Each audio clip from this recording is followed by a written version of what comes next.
Hey team, I'm Josh, and in this video we'll be covering the top 5 things you should think about when choosing a soundbar.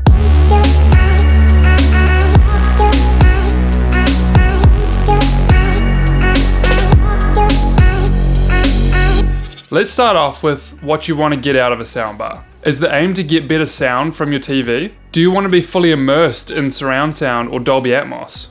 Is it for a little bit of TV watching, but more for music? Do you want clearer voices as you struggle to hear what they're saying on screen? Answering these questions will give you a better sense of what type of soundbar you're after, as well as what brand to go with. For instance, if you mainly want it for music, then purchasing a soundbar that has 2 speakers and a subwoofer would be all that you need, as music for the most part is recorded in 2 channels, left and right. The JBL 2.1 is a really good option and is very reasonably priced. If dialogue is the most important, then getting a 3-channel soundbar would be best, as it gives you a center channel that is dedicated for voices. The JBL 5.1 is a mid-range soundbar and is a really great option in this category. For those of you that want even more than that, you can go for a surround sound soundbar that has rear speakers, as it gives you the most immersive audio experience.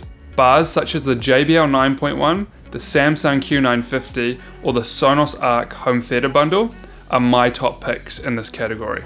The type of connection your TV has for a soundbar also plays a big part. The most common are HDMI ARC or optical, which are both digital signals and allow for higher quality audio to be sent to the soundbar. Older model TVs that don't support these will often either have a 3.5mm headphone jack or 2 RCA audio outputs. A lot of mid to high range soundbars don't offer these connections, as they only give you 2 channels of audio, and that would be a waste when buying such an expensive soundbar.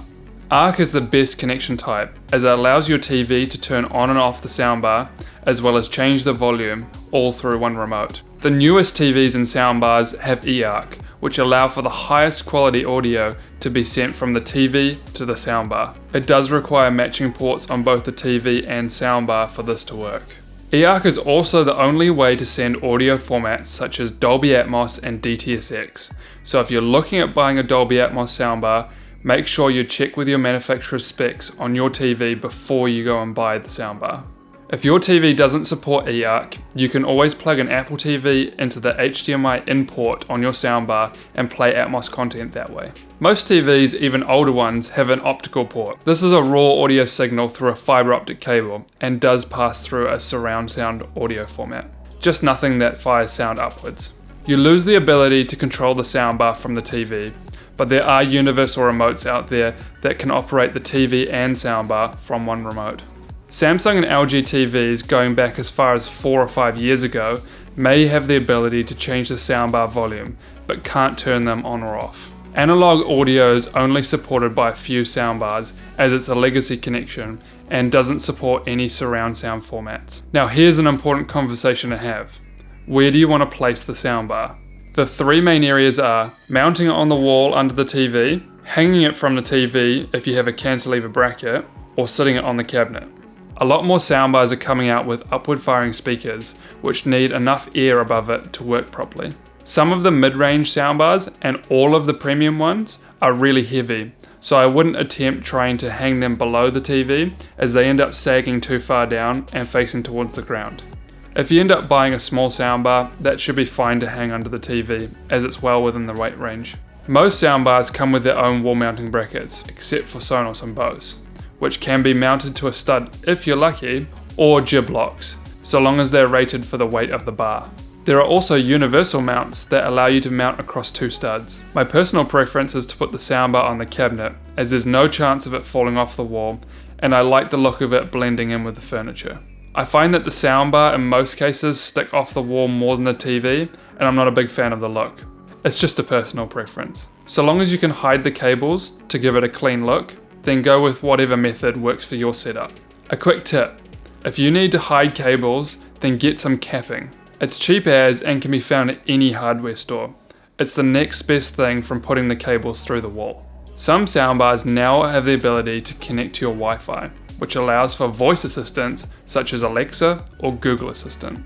AirPlay and Chromecast are also available on some soundbars. These are better than Bluetooth as it doesn't send your device's notification sounds through to the speaker. Most, if not all, soundbars have Bluetooth, which is often used for music, but can also be used to send your TV's audio to your soundbar as a last resort if you can't connect a cable between the TV and the soundbar. I would only use Bluetooth in this way if your TV and soundbar are made from the same manufacturer, as you can get bad lip sync issues and the audio quality is much worse than going through an HDMI cable. If you want the audio to extend further than your lounge, Sonos and Bose are two brands that offer multi-room audio. My general rule of thumb is to buy a soundbar from your TV manufacturer, as they design their soundbars to work really well with their TVs.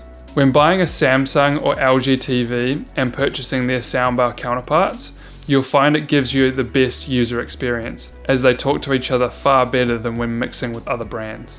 The other alternative is to go for a company that doesn't make TVs, such as JBL, Sonos or Bose. They make their speakers work well with all TVs. If you have a Sony or Panasonic TV, I'd skip their soundbars, as for the same price, you can get a much better sounding and much better built JBL soundbar. I've set up many of these bars and find they lack in many areas compared to the competition. With that, if you have any questions about the points I've made in this video, please leave them down in the comments. I've also got some more soundbar related content in the pipeline, so feel free to subscribe, that way you won't miss when those come out. That's all from me, see you guys soon.